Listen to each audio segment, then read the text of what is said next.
Welcome to the Tactics Meeting Podcast, Episode 3, Hospital Emergency Management, for Monday, January 25th, 2021. I'm Dan Smiley, and I'll be your host as we talk to subject matter experts about response tactics and technology.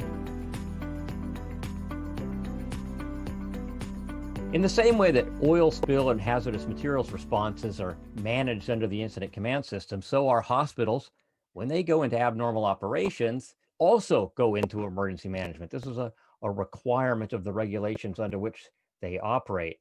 And when we go into emergency management for oil spills, which is what I'm most familiar with, we have some pretty straightforward objectives, which are ensure the safety of personnel, stop the release of product, and contain and recovered spill material.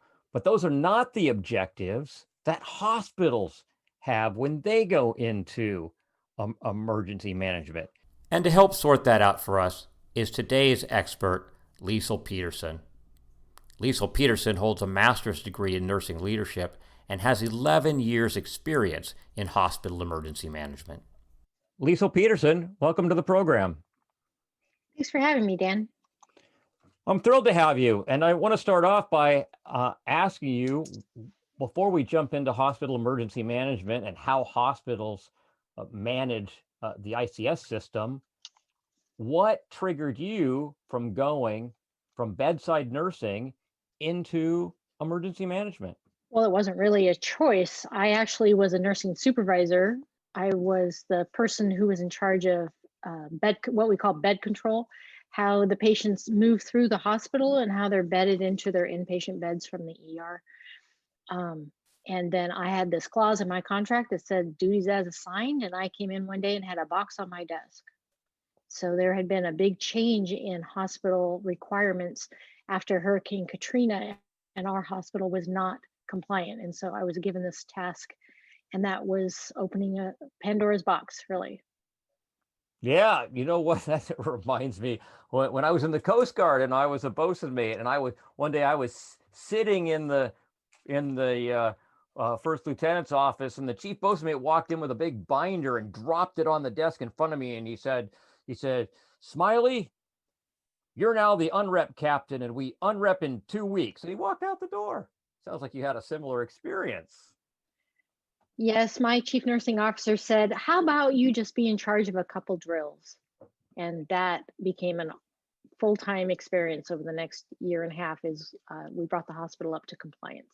So a couple of drills. What were those drills? What did you start out with? Well, that was just their sales pitch. Actually, the big change was, so before Hurricane Katrina, all hospitals really just had like a mass casualty drill, kind of the traditional, too many patients coming in, sound the bell, all hands on deck for a couple hours, maybe a day, and then everyone goes home. And it's really all about this too many patients in an ER emergency setting. That was every hospital had a mass casualty plan. But after Hurricane Katrina, all the rules changed. And they kind of laid out 6 failure points, and it stopped being about individual hazards such as mass casualty or, say, volcano explosion or bomb threat, and it became about what the hospital could do and whether or not the hospital could do that capability. What do you mean by capability? What is it the hospital is supposed to do? Well, like you mentioned in the intro, our main objective is always to stay open or provide patient care no matter what is breaking around us in our systems. And one of the big differences, when we have been talking about oil spill, it's kind of like, well, that's nice. You can set up a 60-person command center and just do this one thing, but we have the normal hospital business to maintain in addition to dealing with whatever's wrong. So when Joint Commission went in and studied Hurricane Katrina, they came out with some pretty major failure points of things the hospitals weren't able to do and were kind of impeding the ability of the hospitals to take care of patients. Can you give us an example of what some of those things were? Sure. So there's 6 main ones that all events are supposed to be analyzed under, and all emergency plans that I write, I just use them as the trigger points because you're going to be using them anyway. And it gives a nice 360 picture of the event. No matter what's causing the event, you still have to deal with these 6 things. So the first thing is clinical impact. And I usually explain this as there's too many patients, or you don't have the ability to take care of the patients in a normal way. So there's normal operations, then there's always this uncomfortable feeling as you move from normal to abnormal, and then really abnormal, way too many patients. You have patients in the hallway, they're filling up the lobby. That's usually easier to understand than just this movement in between normal and abnormal. Well, we've seen pictures of that every day on the news since March, right? The You're absolutely COVID-19 right. pandemic, especially in New York and Los Angeles. What you just described is their everyday reality. You're absolutely right. So clinical impact is usually thought of as just too many patients, but so this could be a mass casualty, a big train wreck, or a big event at a common scene, or it could just be too many patients coming from a variety of places, such as the pandemic. And so the big difference between a mass casualty and an influx of infectious patients, or a pandemic, or some other disease or infectious disease event such as salmonella poisoning, is really just time. They either all come in at once from a common scene, or they kind of trickle in over, weeks, hours, weeks, days. But they're both too many patients, and they can be addressed in the same way. They're coming in too quickly to move them through the system of the hospital in a normal pace or rhythm. But So if you that's had one of our, when I have thought of, well, I mean, frankly, until you brought it to my attention a couple of years ago, I really had never thought much about mass casualty at all. But in thinking about it prior to the pandemic, thinking, a train derailment or an industrial accident, in which case I have X number of people who are injured. And I take those X number of people, let's call it 100 people, just for the sake of okay. argument. I got 100 people who are injured in various degrees, and I triage them at the scene and I ship them to various hospitals. But that number isn't going to grow to 101. It's not going to grow to 300.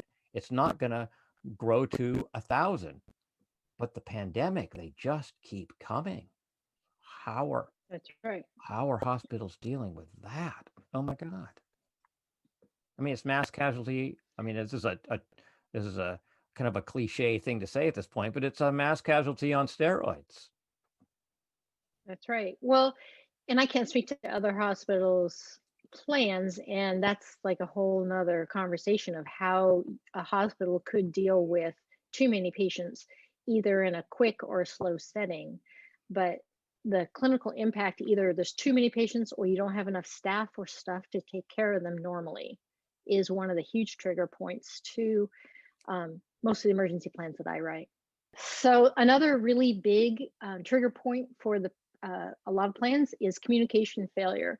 So do you have any idea why communication failure of the phones, the fax, the internet, why would that affect our ability to take care of patients? Well, I'm going to go out on a limb and suggest that it would interfere with your ability to connect up with electronic patient records. That's a huge one right there. So most hospitals are on Epic or some other vendor for electronic medical record. And before the EHR, is what we call it, existed, if the power went out, or it was no big deal. Like you could take care of a patient with writing their statistics on a napkin. You would open up their chart, their paper chart, and you could see what medications were given. You could see what happened in surgery. You could see their history and physical that had been dictated by the doctor. It was all there in paper, and it was no big deal if we lost power or whatever. But now, when EHR turns off, we're instantly blinded. We can't even tell what we did an hour ago or 15 minutes ago, unless you yourself did it and happen to remember. You have no information about the patient. This is incredibly dangerous to the caregiver to the patient, because the caregiver doesn't know anything about you suddenly. So a lot of the electronic medical records have kind of a shadow chart that stays open when they lose their connection to their server, or um, sometimes power. There's ways that we can like spool data and pull that off this kind of like holding pond, and you're maybe an hour behind, but you have some of the most important details like their lab values and their H&P. So you know whether you're dealing with somebody with diabetes or totally healthy or has this big history of allergies. So the loss of the electronic medical record is a huge communication failure that all hospitals really are supposed to have some sort of downtime procedure, both for a loss of being able to see your current data and loss to the server for the system itself. And the downtime procedures are often some version of paper shuffling around. But a lot of our new staff, our new nursing and physician staff, have never functioned in a paper society or a paper practice. So they are reliant on this electronic medical record and no longer remember how to write a SOAP note, is what it's called. So this takes They a lot probably of want to like doodle emojis on there too. They're used to texting, right? So I want to put a happy face or a smiley face and a thumbs up and a Christmas tree on the record. And That's that's right. not really what works, right? Well, back, 1,000 years ago, nurses used to go home with all these numbers written on their arms because that's how they used to document it until it got to the paper chart. And now we document electronically right in the room. So you don't even have like this doodle thing that we used to have. So that's just a lot electronic medical record loss, but there's other major communication failures. When I'm analyzing an event, I usually look at our internal systems. Were our phones up? What was said and who said it? Did people get the information they needed? What kind of PIO message or public information officer message went out? What kind of liaison messages went out? Whether the staff got any sort of announcement or information they needed. Did the phone system itself work? That's really important because that's how we communicate care. We're moving patients. Patients don't just show up randomly on the floors. When we're referring patients to other hospitals or we're maybe consulting other providers, we have to use the phone systems to do doctor to doctor or nurse to nurse. So you're forced, if you don't have any phone systems, you're forced into this alternate practice of either going with the patient always to give face-to-face report or sending them without information or sending them with written information. And so those are things you have to consider. It isn't just, hey, the phones are down. It's kind of a big thing. And then also, especially at nighttime, the phone system being down for the hospital itself, you're unable to call in your on-call crews, your surgery crews for emergencies. You can't call your additional staff to come in for assistance.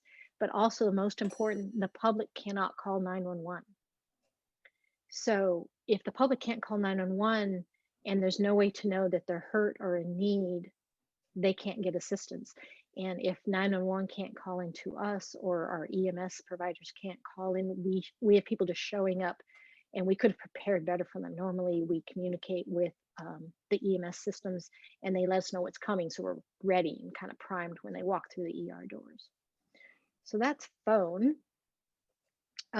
Fax is also a big failure point. If you can't fax electronic medical record or medical records, this is alleviated a little bit with our sending of electronic medical records now.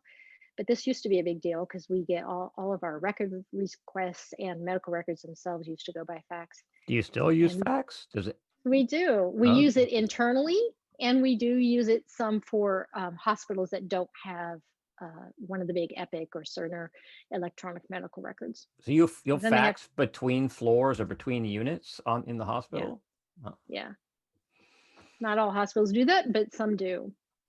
And then another one that's really big is the just digital connections, like the intranet and internet. And then those are both used for like sending x-rays, for instance. So a lot of hospitals don't have a radiologist in-house reading the images. Like you get your x-ray and you think some doctor is looking at it. Well, some doctor is looking at it, but they're not probably in the hospital you're in. They could be in a whole nother country.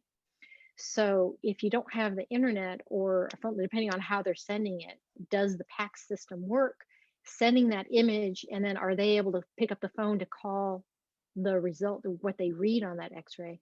So if you lose the internet, you have to often bring providers into the hospital to do those reads. Sometimes write off the modality or the machine that takes the image. Sometimes the doctor has to read it off that machine itself, and that's unusual. It's not normal processes. So those are the big communication failures. And of course, every event, and I would guess any emergency support function, communication failure is always one of the big failure points. Somebody didn't say something, or they said the wrong thing, or they heard the wrong thing. So a lot about what is said, how you're saying it, and are you given the instructions that are needed is also part of communication failure assessment. Yeah, I think we could agree that that doesn't matter whether that's hospitals or oil spills or hazmat or anything else. Clear communication is a key issue. Absolutely. So that's failure point number, was that number 2? That was 2. Only 2. What's number 3? So another big failure point is resource management stress.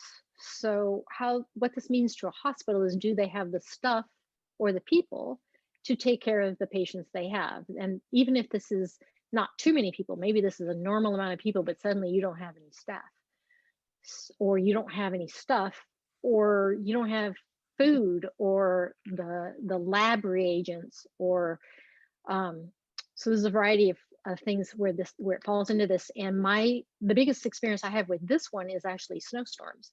So snowstorms shut down the highways, and the only things that get through the highways when it's in a snowstorm is beer trucks. So that's important, though. Don't It's very overestimate the value of beer trucks. But it doesn't help us take care of our patients. So if we can't get the food, just regular food drops, right? The food companies have a very robust logistics system. They send their shipments out, and they sort of get through. But when the freeways are closed and all the semis are backed up on the highway, someone's not getting their supplies. And most places, as we all know, only have really a 3-day supply of food on the grocery store shelves. Another big one in the hospital is actually medications. Did the pharmacy deliveries happen?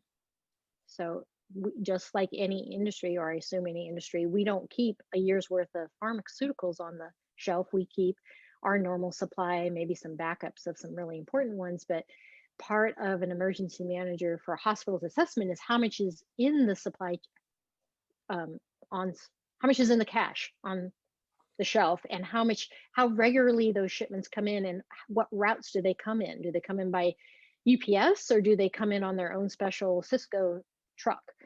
But at some point, if you are running out of medications, you can't take care of people normally, right? And of course, is this normal or abnormal? Sometimes with pharmaceuticals, there's always something you can give instead of, but as hospitals shrink their formularies or the list of medications that they use, there may or may not be an alternative we can use for the same thing.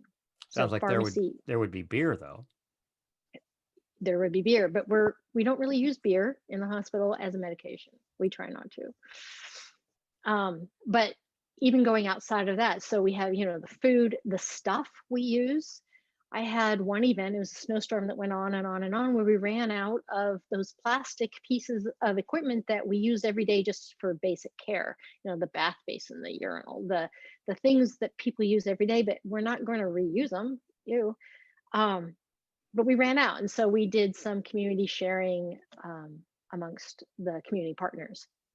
And we do that with pharmaceuticals too. We just, we call up the local pharmacies and, like, I got this, what you got, kind of community sharing. But part of the emergency manager's job is to know who those community partners are and what they have on hand versus what you have on hand. One big resource management agreement I made, I had all the nursing homes in town stockpile paper goods, like all those personal care items that they take a lot of room to stockpile because they were not allowed with their regulations to store medications, but we could. So we formed a list of 10 medications that would keep their residents out of our ER or out of our hospital, like insulin and metoprolol in a way. And we stockpiled those for them, and they stockpiled dry goods for us, and it worked pretty well for several years. That's brilliant. Yeah. It's all about the community partnerships, really. Right. Okay. So another big resource management supply chain issue is um, lab reagents. So being able to take care of a patient in a hospital really does rely on your ability to do lab tests. And if you don't have the things that they mix together to make that lab result happen, you're not going to be able to do that result. So you have to now use different tests or guess or not have all the information you need to make the best decision for the patient. So also radioisotopes, all the whole lab supply chain is really important for an emergency manager to understand what's coming and when, and who else might be getting these deliveries in case you need to beg, borrow, or steal from them. Well, it sounds like a pretty specialized position. I mean, I've got, 20 years of experience in emergency management, but much of what you've mentioned would not have occurred to me. So it doesn't sound like you can just drag somebody uh, out of the wildfire world or out of EMS and put them into hospitals as emergency managers. Is there some kind of prerequisite? Do you need to be a doctor? Do you need to be a nurse? Do you? There's many different routes into emergency management for hospitals. I think there's three main ones that work really well, but you have to understand what pieces you don't have. So I came out of the nursing bed control world, so I understand patient care very well, but I don't understand facilities very well at all. So I had to partner with the facilities team to tell me like how much water in the basement is really dangerous, and what that alarm on the generator meant, and what happens when the boiler starts venting. Like I um at a big event where our boiler vented into the fan deck and it started raining in my OR. And I'm like, I didn't know if we were safe or not safe. And, so I evacuated the units until I could get that assessment out of the facilities. So, but if you bring someone into emergency management from facilities, so they have that whole world, right? They know what the equipment does, but they don't know anything about patient care. And so they'll have to partner with the patient care side or the nursing supervisor or some sort of nursing operations to understand when to throw a flare up or when to get the help they need. So no matter what side you come from, you can surround yourself with the people who know what you don't. Another big entry point that I find working with my colleagues is coming from the pre-hospital world or emergency services, either fire or ambulance, paramedics. So they often like emergency management jobs, but their big deficit is they come from the pre-hospital world and they're now working in a hospital environment. So a lot of times their knowledge, they know incident command, they know clinical care really well, but they don't know what happens after the ER. So, and they're often pretty focused on mass casualties. So they're really used to handling a scene of too many patients and bringing them to the ER, but they don't know what happens to them after. So I would say there are a lot of different types of people who can do the job, but they just need to know what they don't know and then find those partners. Yeah, good point. Good point. So what's the next trigger point or point of failure? Well, utility failure is a fun one.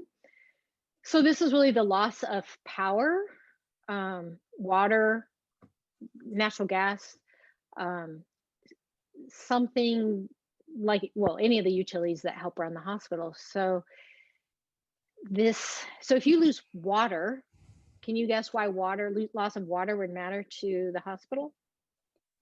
I can't take a shower. Well, I don't care if you can, but what about the patients? Yeah, well, I meant me as a patient. I mean, toilets can't flush, sanitation drops off.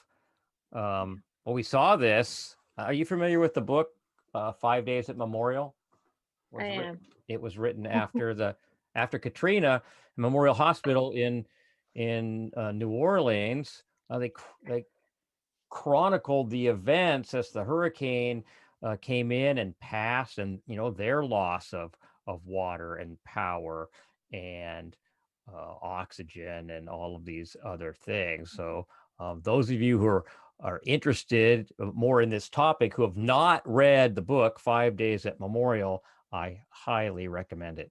But there we saw how fast, and right there in the title, right, 5 Days at Memorial, how fast they went from giving normal care to, frankly, being a jungle.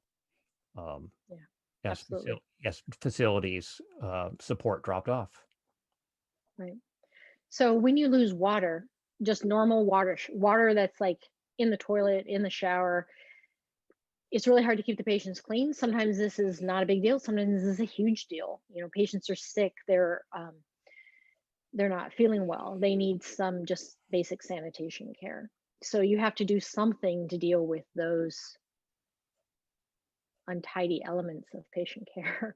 But also the staff are normal human beings that also need a place to go to the bathroom, to wash their hands. Otherwise, infection rates go through the roof, and that, of course, is not helpful for the patients. But also, so power, loss of power is a huge thing, not only because it's dark out, but because suction runs off power. And suction is used in a lot of our life support and uh, treatments that we use. So when the power goes out, a lot of our equipment is on battery backup, and some of it is, some of it isn't, but you immediately have to check all that equipment. And if you have someone on suction, you have to see if your suction's working. And if the suction isn't working, then everyone on a chest tube, which is just a treatment that we use for a collapsed lung, has to be checked immediately and make sure that they can tolerate the loss of the suction. So this kind of just cascades down this clinical pathway, and it's pitch black and people are frightened and they don't know if the building is safe. And so there's just a lot of management around that. Now, every single hospital in the world, or in America anyway, has a generator hooked to it, sometimes more than one. And the power usually comes back on as long as you have fuel. Often it's diesel fuel. So if you run out of diesel fuel to run your generator, now you have a collapse of the supply chain that's taking your power down. So these Well, things stack up on top of each other. as I recall from the story, 5 Days Memorial, their generator did come on, but because of the way it was wired, even though it was above ground level, one of the major junction boxes was at a really low level in the building, and the flooding got to it. So long before they ran out of fuel, the storm surge flooding in the area took out their power, and that was it. They'd already lost power from the power grid. Now they've lost power from the generator with no way to restart it. Right. So a lot of hospitals have moved their generators off either inside the building and up a couple floors, or a hospital in Joplin had theirs on the roof, but it was torn off the roof by the hurricane or tornado. Sorry, not hurricane. But basically, you can't put it in a place that's going to flood. NYU had theirs, I think, on the third floor, and it still flooded. Due to whatever happened with their doors. I know Iowa has flooding all the time. If that's one of your hazards in your community, you really have to look at where your generator is and what your backup to the backup generator, and then where your suction comes from. Is it on its own system, or is it on one of these generators? Some hospitals have it hooked to generators, some don't. So that's just a big impact. And then, are your staff ready to work in the dark? And do they know immediately to go check all the patients to make sure their equipment is working, and what has flipped over to battery and what is just turned off? That's just part of the emergency manager's job, to teach the staff what to do if it goes dark.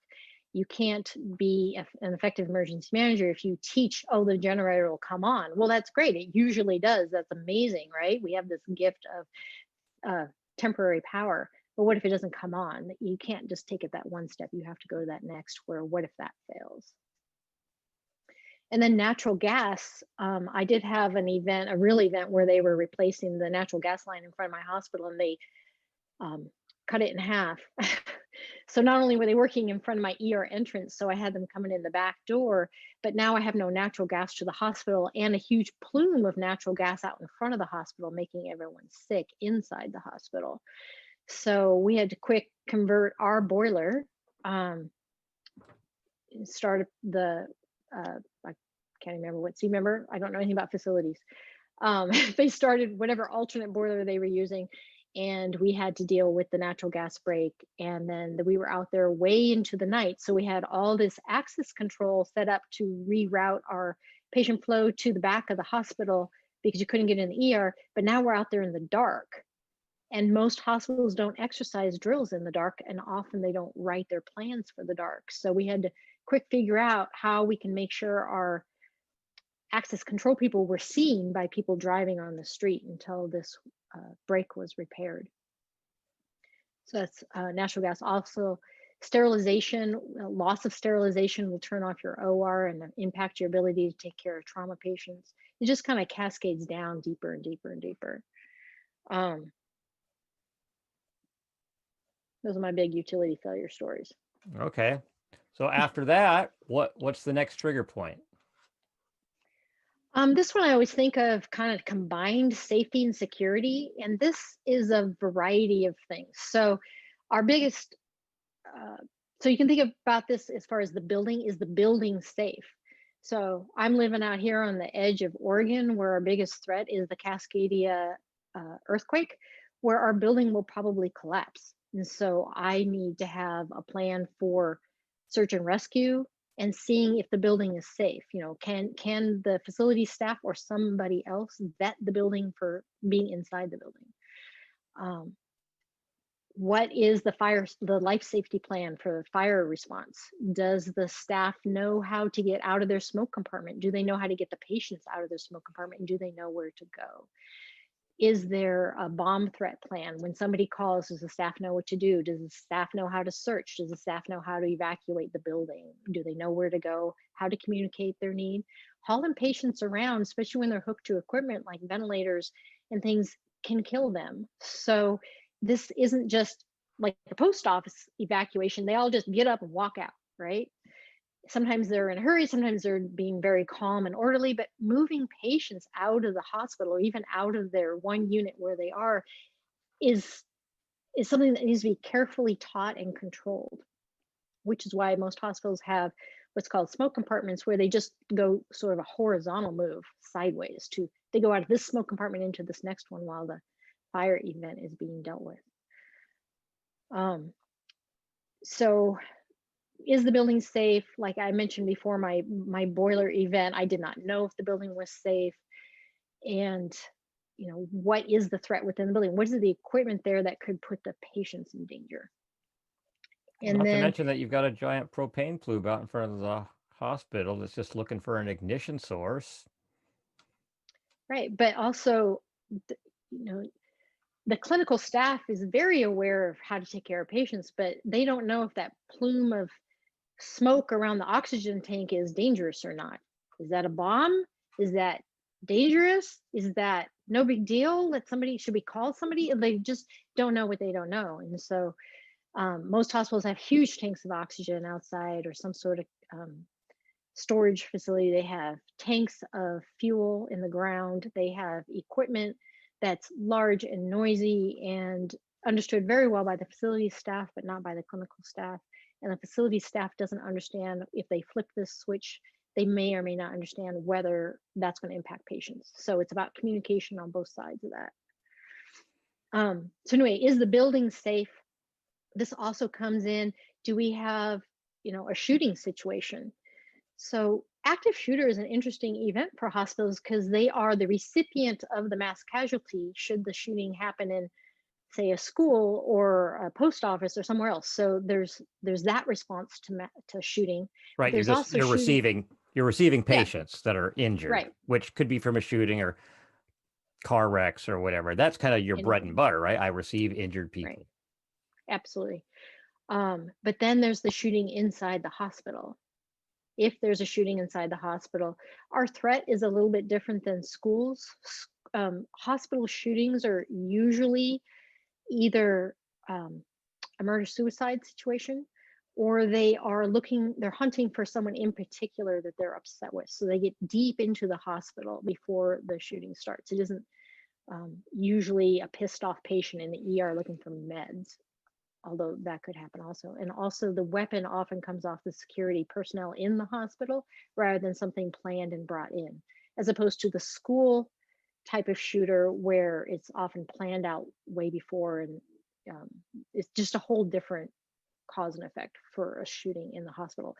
But a shooting inside the hospital, when the hospital is the one supposed to respond, is a whole plan. Like, do you respond? Do you not respond? And every hospital has a different plan around that. And then the security of people themselves. So this is where missing people show up in the emergency operations plan. So if you're missing an adult patient, they were there and now they're not there. How do you search for that patient? Did they get out of the hospital? Are they out in the woods? Are you finding them? What do you do for people who were there and not there, or children? This is most people know this as an Amber Alert or a missing baby, stolen child. And a stolen child could be either one that was a patient or just a visiting child. It's still a missing child and you have to respond to it. And most hospitals have some version of dividing up all their staff and watching all the doorways and some sort of protocol should you see something suspicious. But that's a people safety and security event. This is where code gray or bomb security event where someone being held hostage. You may have read in the last couple of years nurses being taken hostage by violent people. Somebody with a weapon would be code silver. Most hospitals call it code silver. So these are huge security events that are now being trained in hospital systems that we didn't used to have to learn. And then the last one is just plain straight up access control. How do you control the ins and outs of your campus? How do you interface with the police? Who's in charge of what and who gets through your doors? What gets locked down? What gets locked out? Hospitals did kind of make a shift a couple years ago to be consistent with school districts. As school districts started working on active shooter, they've been very engaged in that training for some time now. Their language was a little bit different than hospitals. Used to be lockdown in hospitals so there's lockout and there's lockdown, and we were opposite of schools. So lockout is the external perimeter of the building, closing that, but inside everything's happening the same. You're still going to surgery, you're still moving patients around. And then there's lockdown where everyone stays in place. They don't leave their area that they're in. And then you have to count everyone. You have to figure out how you're going to get them out should you need to leave. So those are all safety and security trainings. And then the last one is just staff support and business continuity. So every hospital is going to have a different trigger for this, but basically, does the staff know what their job is and what they're supposed to be doing? And is there some big need for additional training suddenly? And how's the hospital able to maintain care? So even if, I'll bring the pandemic back here. So everyone saw the big pandemic, too many patients, but there was an awful lot of hospitals across America that were in areas that were not yet hit by the large numbers of patients, but now were locked down by either the restrictions or the mandates to close for elective surgeries. So they almost went out of business. So they didn't have enough patients to even run their normal operations. So there was huge furloughs of staff. Whole service lines were stopped, and so incident command teams had to kind of shift out of we're planning for patient surge into how are we going to pay the bills, and that's also can be used for incident command, can be used for that as well. So those 6 triggers that would cause you to activate your incident command system? Well, it really depends on each hospital. These are the triggers that I use, but where in the impact does the hospital raise incident command is up to the hospital. The delegation of authority, which I'm sure is something you've heard in your world, really comes from the CEO and from the board. So the emergency manager has to talk to their CEO and figure out how much they're okay doing on their own and how far they can go without the CEO's involvement or the board's involvement. So I like to put this layer fairly low, and I like to use the hospital supervisor or uh, the person who's there 24/7. Most hospitals have some version of hospital supervisor who kind of runs the show 24/7 as far as moving patients around. And as long as these triggers touch patient care or starting to affect patient care, I like to raise command, sometimes just with them and maybe a safety assessment. Sometimes a little bit later, it's up to the hospital, but some hospitals like to put it way higher than that, to where like they've already been doing some mitigation around these things before they actually raise incident command. So it's really up to the hospital where your line is and how that activation happens. So what does incident command for a hospital look like? In my world, in the oil spill world, where I've spent most of my emergency management time, we start off with an incident commander, maybe a safety officer. When I have an oil spill that looks like it's going to be something other than trivial, I activate an incident commander, a safety officer, a public information officer, an operations section chief, and often those four positions are enough to get me through the incident and resolve it satisfactorily. If it's larger, then we scale up from there. And our plan is activated as soon as a vessel or facility calls to report the spill. And so we automatically step over that bright red line in the sand from normal operations into the incident command system. Is your process similar? What activates your response plan and causes you to stand up an incident commander and support staff? Well, it's a good question. And every hospital has a different process, like I said, but we all use the incident command system that you described. We all start with an incident commander.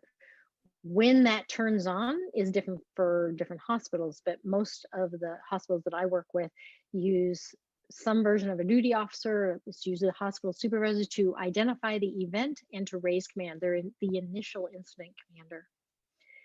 Some hospitals like to bring in like the executive team right away, and some like to let the supervisor drive a little longer. But let's stay with the model of the incident commander being the supervisor, and they're kind of driving for a while. In the hospital system, if you don't assign the task, you own the task still. So our incident command trees, or how big that org chart gets, is really depending on the event. If I have a chemical spill, it might be the incident commander and maybe a safety officer, just to, is this spill dangerous or not? Is this water too high or not? Can we keep this area safe while we clean it up? Do we have a cleanup crew? If it is so say the community is flooding and I have no staff to take care of people, then it's going to be the incident commander and maybe a logistics section chief to deal with housing for the staff and feeding them and housing them, because now I'm running a hotel in the hospital for the staff. Maybe some messaging.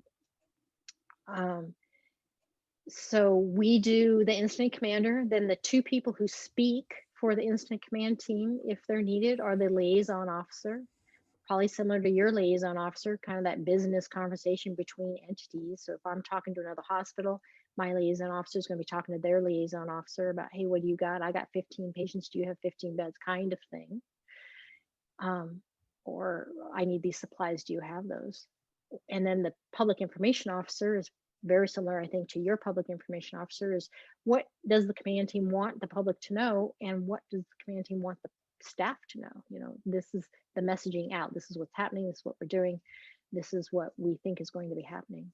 And then we have two other command staff. One is the safety officer, which is just like, I think your safety officer is what we're doing safe for our people. Can we be in this building? Can we use this PPE? Are you safe to work, kind of thing? And then we also have a medical technical specialist, which is another command general staff. And this is kind of the subject matter expert. In the pandemic, for instance, in my hospital right now, this is the infection control officer, who kind of has the the lowdown on what is going on.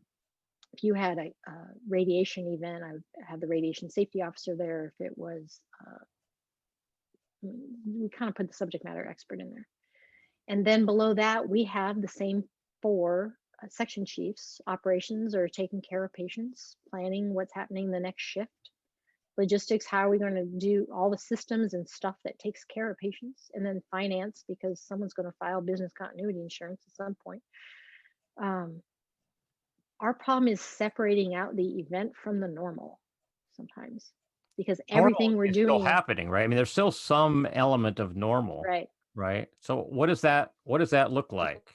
We hope that there is some element of normal. So patients have, I mean, in hospital, a variety of service lines. The patients come in through the ER and get bedded in an inpatient ward. There's outpatient services. There's surgeries, both inpatient and outpatient, being planned at all times. There's things like cath labs. And so how much of that can stay operational depending on what's going on, and how much has to turn off? For instance, if I have 10 clinics and 3 of them are flooded, I can't take care of patients in there. So am I going to compress the clinics into the 7 that are left? Am I going to close them all? Because we don't want to close, because then the ER is overwhelmed. So this is all about coordinating what can we do and what's left. But yeah, even during a mass casualty, that takes a lot of different service lines. You know, pharmacies in there, labs in there, supply chains in there. But the cath lab's not different. Cath lab's just going along their normal day.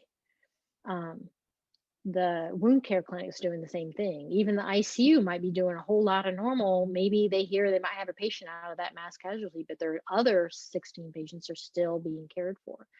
And so that's part of every event, is how much is normal, and can we keep everything up as normal as possible, as long as possible. And another big thing that an emergency manager needs to know is what will break you.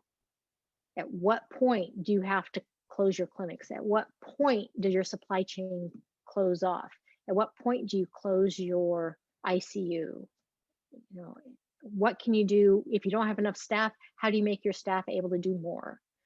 What if you have no doctors? What if you have half the nursing staff you need? What are you going to do? So it's a lot of problem solving. Yeah, well, Sometimes you can do that ahead of time. Well, we all saw with the pandemic that in order to save PPE, specifically respirators and gowns, elective surgeries were shut down in most states. I mean, all across the country, people weren't doing elective surgeries because there wasn't enough PPE. I'm sure, among other things, I'm sure there were other reasons as well. But no, but so I have a question for you. So the lack of PPE is which failure point? Logistics. No, logistics is not a failure point. Inability to give patient care. No, it's resource management. So it's the drop of the supply chain. And then you have a clinical impact because you can't take care of people normally. And unfortunately, in many parts of the country, those nurses and doctors were in garbage bags, and they had to reuse the PPE masks for weeks sometimes. Very, very different care than normal. Normally, an N95 mask, which you call a respirator, but we call them N95s like it's a noun, are taken off every time you leave a patient room. And yeah, we won't go down that road today. But so normally an N95 mask is taken off and thrown away every time you leave a patient room. And many hospitals are still, even today, in the state where you wear one N95 for a week or two. Some hospitals have recovered their supply chain and some have not. We've gone to reusable things. We've gone to extended use. We've gone to reuse. All these things are mitigations, trying to keep the supplies we have as long as possible. And then we've also done alternative types. So a lot of PAPRs were purchased out of the welding industry, which is kind of new for the hospital world. So these, for instance, my hospital purchased a whole bunch of PAPRs for the staff because we didn't have the N95s to use, but we bought them from a welding company that had like leather belts. So we had to figure out what to do with leather belts, because that's not something we usually use plastic and things that can be cleaned differently. So we had to deal with, what do we do with this buckle? And Um, the staff really like these, but we still have to deal with these buckles. Well, good um, work on the part of logistics tracking those down. yeah, our team just never rested until we had enough PPE, and we are in conventional use now, what we call conventional rather than contingent or crisis. So you're putting on a respirator, you're going into a patient room, you're coming back out, you're throwing the respirator away. Your supply chain is full enough that you can use it the way it's intended to be used. Right. We are still prioritizing use of PAPRs instead, because they're reusable. You know, you wear this PAPR all day, and then, or if you aren't wearing a PAPR, then you can just throw the mask away as normal. For those of you who don't So we know, have, PAPR stands for Powered Air Purifying Respirator.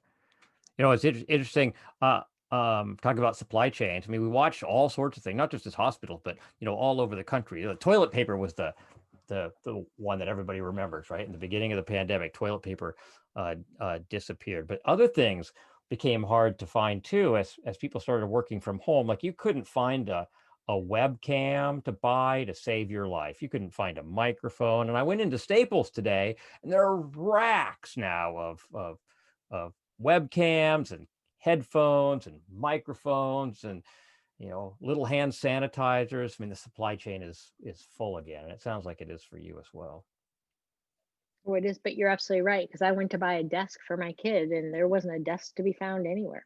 Yeah, I mean, I read this article. It's funny from a CEO of Walmart. He said that you could track the pandemic by what the latest well, I guess you could call it supply chain failure point was. So on week 2 and 3 it was toilet paper. By week 6 it was hair care products. Right? People were buying electric hair trimmers and scissors. No one could go to a barber. You couldn't find any shade of hair color to save your life. I mean, it was all about hair care. And I'm sure if we went farther down the line, we'd find that, after that, it was televisions and all kinds of stuff that kind of became the need du jour in this supply chain breakdown. And it appears that it's all kind of back up to snuff.